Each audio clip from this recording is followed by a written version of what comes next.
San Lucas capítulo 7. Aleluya. San Lucas capítulo 7. Vamos a leer el versículo 6. Aleluya.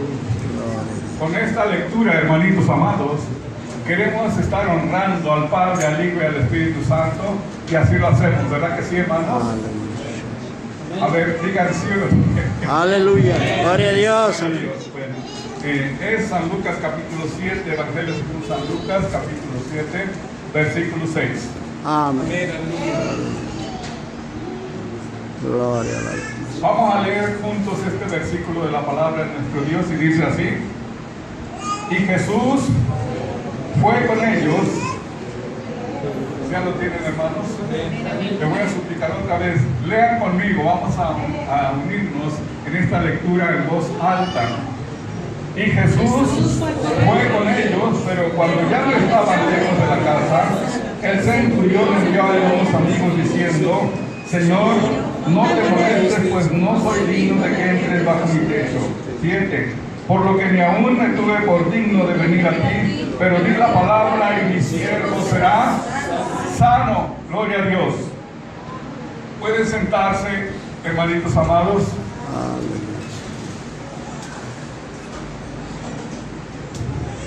En el tiempo de la tierra, cuando Jesús apareció en el escenario de este planeta, contamos 31 años porque Él no tiene edad. Él antes fue el Verbo, después Cristo y después el Dios hombre Jesucristo. Pero encontramos que cuando Él representa 31 años de edad, está fuera de un lugar llamado Capernaum, que está a la orilla del mar de Galilea. Y cuando está allí enseñándoles a las gentes que lo siguen, así bastantes, repentinamente empieza a caminar adentrándose en esta ciudad de Capernaum. Pero cuando Él está entrando allí, vienen unos ancianos enviados por un centurión romano que ama al Dios de Israel, así como usted y yo, que no somos judíos por medio de Abraham, sino por medio de nuestro Señor Jesucristo. Así también aquel centurión es de los primeros que abren su corazón para el Dios de Israel y envía a estos ancianos judíos para que vayan con Jesús. Él se enteró de que por ahí está Jesús y tiene un problema. No había hospitales en ese entonces, casi no había, más bien no había medicina. Y él tiene la seguridad de que si Jesús va allá y ora por su siervo, al cual este centurión quería mucho, iba a ser sanado. Los judíos llegan con Jesús y le dicen: mira, es merecedor de que le concedas esto, porque nos construyó una sinagoga y ama a nuestra nación. Pero en realidad no solamente amaba a los israelitas, sino que amaba al Dios que nosotros también amamos, al Dios de Israel, a nuestro Señor Jehová, a su Santo Hijo Jesucristo y al Espíritu Santo que hoy está preparando la iglesia en todo el planeta Tierra. Damos gloria al Altísimo, hermano. Aleluya. Gloria a Dios. Gloria a Dios. Entonces Jesús empieza a encaminarse a donde está este centurión. Y cuando Él va para allá, vemos donde hemos leído ahí en el versículo 6, que el centurión le manda un mensaje y le dice: mira, no te molestes, no soy digno de que entres bajo mi techo. Ni siquiera yo me tuve por digno de ir ante ti. Así como cada uno de nosotros, hermanos amados, o quizá no todos, pero la mayoría nos sentíamos indignos de venir ante Jesús hoy en este tiempo. ¿Verdad que sí, hermanos? Porque las travesuras, vamos a decirlo así, que habíamos hecho, nos hacían sentir indignos de ir hacia nuestro Señor y Salvador Jesucristo. Pero ¿qué acontece? Que este centurión todavía va más allá. ¿Cuántos de nosotros, hermanos, estaríamos dispuestos a atravesar una villa. Esta se llama la Villa de Nahum, ese era su significado. Capernaum, Villa de Nahum. ¿Cuántos de nosotros seríamos capaces de retornar o de buscar en una ciudad un domicilio para llevar palabra de Dios? Para orar por ese enfermo, por esa situación, por ese matrimonio que se está desbaratando, para destruir las fortalezas de Satanás y traer a vida a estas gentes, porque están muertos, ¿sí o no? Los que se están separando como matrimonio. Entonces, ¿qué encontramos aquí, hermanos?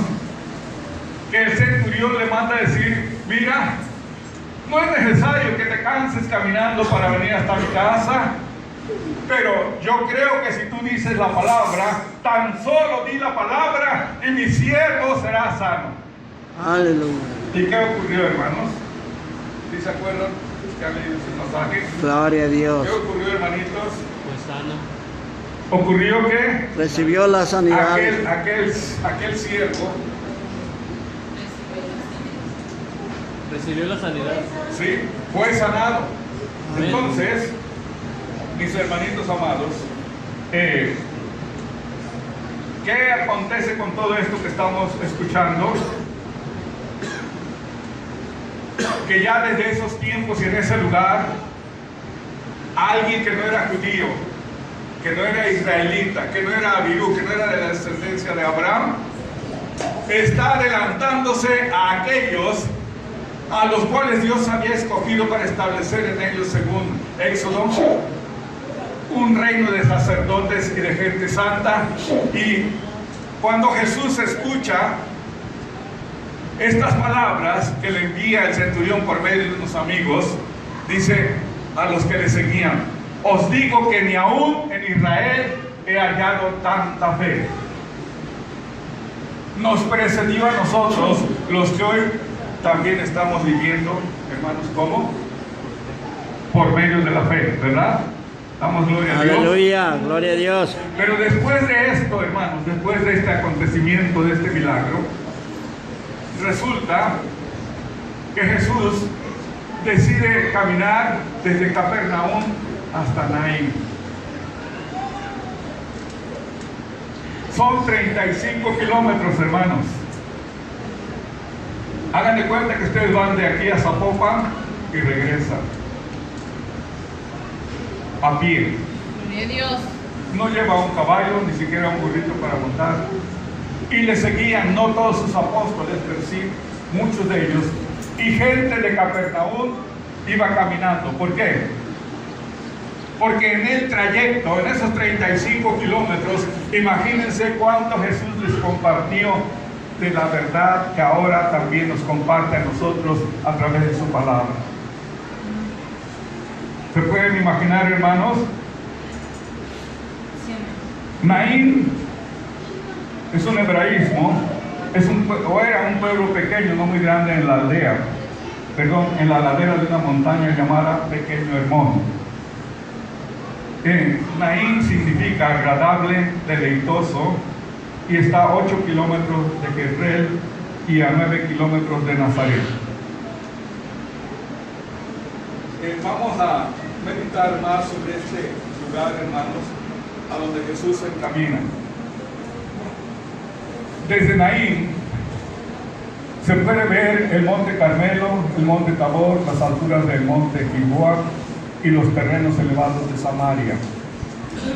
Samaria, un lugar de mestizaje. No eran solamente judíos. Había acontecido algo tremendo en este lugar de Naín. Y por eso es que Jesús va hasta allí y sabe cuál es el momento en el cual tiene que llegar a la entrada de esa ciudad. Una mujer viuda se había quedado sin su hijo. Su único hijo, hermanos amados, estaba muerto. Al no ser demasiado grande esa villa, La gente toda de ese lugar se había enterado de este acontecimiento. Y ¿saben qué? Seguramente fueron a consolarla, porque esa costumbre había entre los judíos en ese entonces. Lo podemos comprobar allí en el Evangelio de San Juan, capítulos 10, 11, cuando la muerte de Lázaro, hermano de Marta y de María. ¿Cómo van los judíos a consolar a estas dos? Quiere decir que también en Naín habían ido a consolar a esta viuda y habían estado observando que ahí estaba aquel joven muertito y era el único que le quedaba a esta pobre mujer. Imaginémonos el dolor de esta viuda por su hijo. Ya no tenía esposo. ¿Quién iba a labrar las tierras en ese entonces, hermanos? No había otra cosa de la cual vivir. Agricultura o ganadería, y si estaba cerca de algún lago, de algún mar, pesca. Pero mientras que todos aquellos se cercioraron de que ahí estaba aquel joven bien muertito, llega la hora en que lo van sacando para irlo a sepultar. Muchos de ellos seguramente también van llorando de ver el dolor de la viuda. ¿Sí, hermanos? Aleluya. Quizás de los mismos que estaban allí en el velorio, algunos se asomarían, porque estaba en alto este lugar, en una ladera, y verían desde allí el monte Carmelo. Y tal vez para sí exclamaban dentro de sí: oh, si viviera todavía el profeta Elías antes de que el Señor se lo llevara. Porque este no murió, ¿verdad? Sí, sabemos que no murió. El Señor dijo: no, ya de una vez vente conmigo. Gloria a Dios. Entonces, probablemente algunos de ellos estarían pensando: si aún estuviera por allí el profeta Elías como en tiempos pasados, podríamos ir con él y decirle: mira, tenemos una situación para que ruegues a nuestro Dios porque le vuelva la vida a este joven hijo de esta viuda. Pero ya no había Elías por allí. Pero ¿saben qué? Estaba alguien más poderoso que Elías, que era el Hijo de Dios, que había sido enviado a este mundo para traernos revelación de la verdad, del amor de Dios, y para mostrarnos el poder de Dios en acción, al sanar enfermos, limpiar leprosos. Y ahora vamos a ver qué acontece. Damos gloria a Dios, hermanos. Gloria a Dios. ¿Sí? Aleluya, aleluya. Gloria a Dios, gloria a Dios. Aleluya. Vamos a leer ahí en el mismo Evangelio de San Lucas, capítulo 7. Dice en el 11 y 12: aconteció después que él iba a la ciudad que se llama Naín, e iban con él muchos de sus discípulos y una gran multitud. Cuando llegó cerca de la puerta de la ciudad, he aquí que llevaban a enterrar a un difunto hijo único de su madre, la cual era viuda, y había con ella mucha gente de la ciudad. Cuando el Señor la vio, se compadeció de ella y le dijo: no llores. Aleluya. ¿Por qué le dijo no llores? Porque precisamente para eso es que había caminado 35 kilómetros. Desde Capernaum hasta Naín, para encontrarla exactamente en el momento en que iban saliendo de aquel lugar y hacer lo que vamos a leer enseguida. Aleluya. Gloria a ti, Jesús. Aleluya, aleluya. Versículo 14. Y acercándose, ¿qué hizo? Tocó el féretro, y los que lo llevaban se detuvieron y dijo: joven, a ti te digo, levántate. Así como a cada uno de nosotros cuando estábamos muertos nos dijo: mujer, varón, levántate, yo he venido para darte vida abundante. Ya no tienes que buscarla en los bailes, ya no tienes que buscarla en las canciones mundanas, en los artistas, en el cine, en los programas de televisión o de radio o de teatro.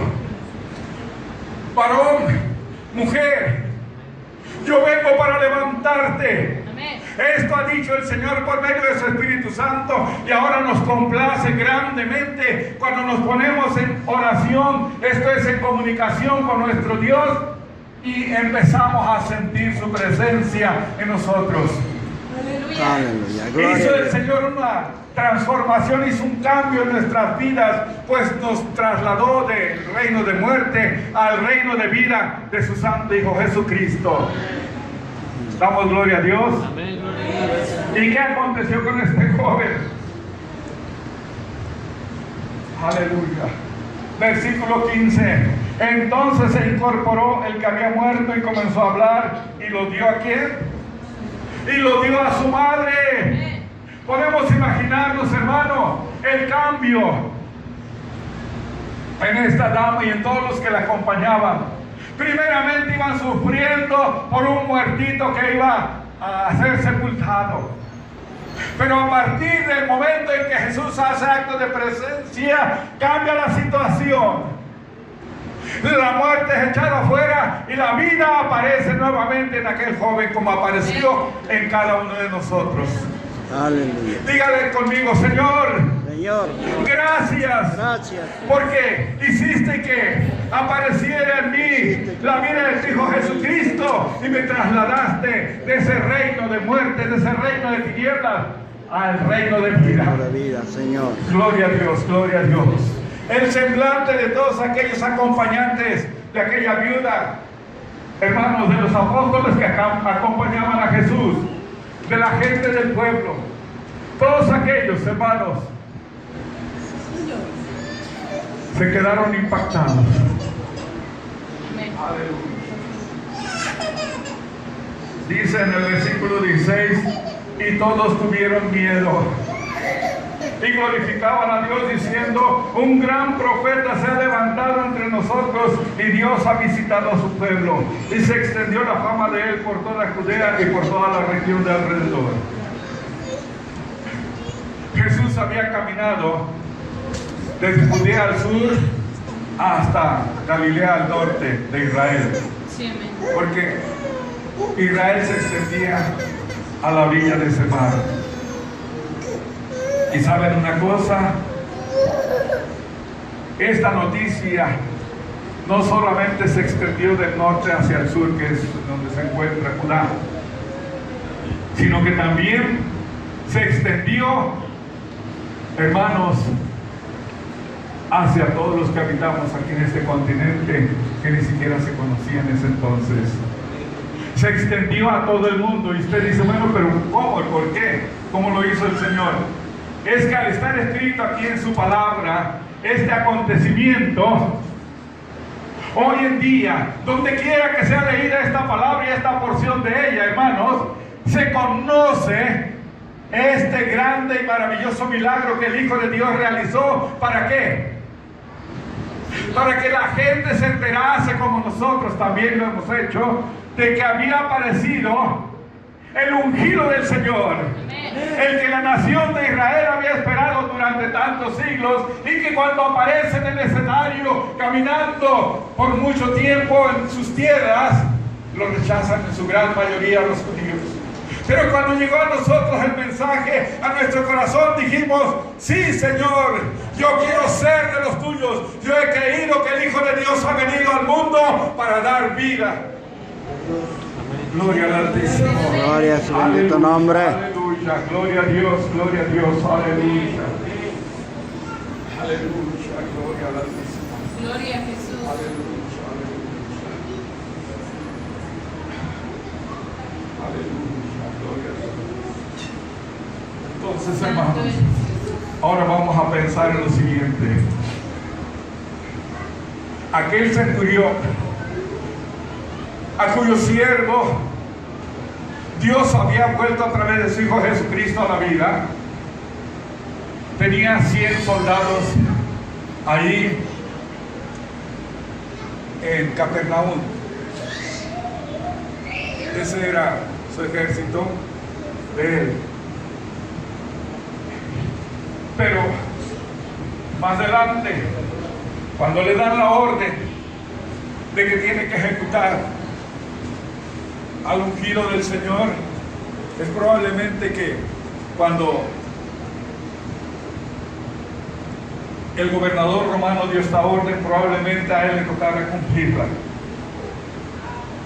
Tal vez haya sido otro. Pero ¿por qué podemos pensar que a lo mejor fue él? Porque cuando está allí en el acto de la crucifixión, cuando ve que hay un terremoto, que hay oscuridad desde las 12 del día hasta las 3 de la tarde, que las rocas se parten y caen, él exclama juntamente con los que estaban alrededor de él: verdaderamente este es el Hijo de Dios. Gloria a su bendito nombre. Aleluya. Y muy probablemente este sea el mismo centurión que después ya está orando. Y el Señor, que es tan grande en comprensión y misericordia, dice: voy a enviar un ángel. Y está él allí en ayuno y en oración. Ya había aprendido a orar y a ayunar, como nosotros lo hemos aprendido también. Y aparece un ser con vestiduras resplandecientes y le da un mensaje de parte de Dios y le dice: Cornelio, mira, tus limosnas han subido delante de Dios y me ha enviado para darte estas palabras. Envía a Jope y haz venir a uno que tiene por sobrenombre Pedro. Él asiste en casa de un Simón curtidor.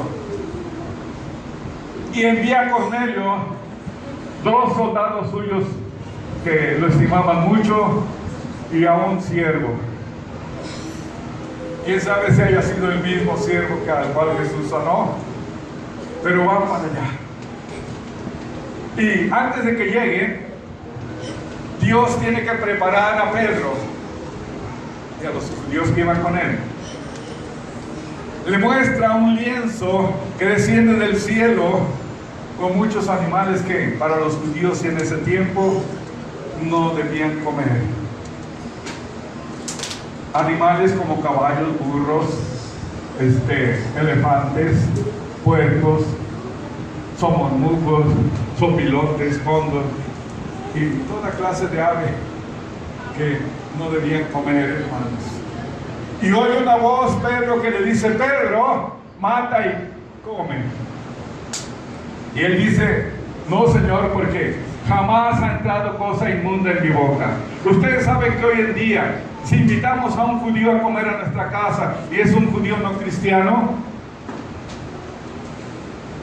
va a estar difícil para que acepte. Y si acepta, va a someter los platos que va a usar y de preferencia va a querer que sean nuevecitos, que nadie los haya usado, y lo va a someter al bautismo en agua. ¿Y qué acontece, hermanitos amados? Que 3 veces desciende ese lienzo y 3 veces la voz del Señor le dice: Pedro, mata y come. Y él vuelve a decir: Señor, yo nunca he comido cosa inmunda. Y el Señor le dice: no llames inmundo a lo que ya ha sido limpiado. ¿Cómo fue limpiado? Con el sacrificio, con la sangre bendita del Hijo de Dios. Aleluya. Amén. Había sido limpiado todo aquel que se dispone para el Señor, todo aquel que le recibe en su corazón. Ese sacrificio, esa sangre derramada por el Hijo de Dios, le limpia ¿de qué, hermanos? Le limpia de todo pecado. Amén. Aleluya, aleluya. Cuando él se queda pensando, el Espíritu Santo le dice: mira, te buscan 3 hombres allá abajo, no dudes en ir con ellos porque yo los he enviado. Entonces Pedro dice: con razón, con que de eso se trataba.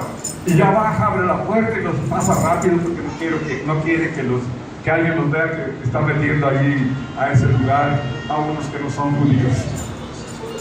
Y al otro día emprenden el viaje hacia donde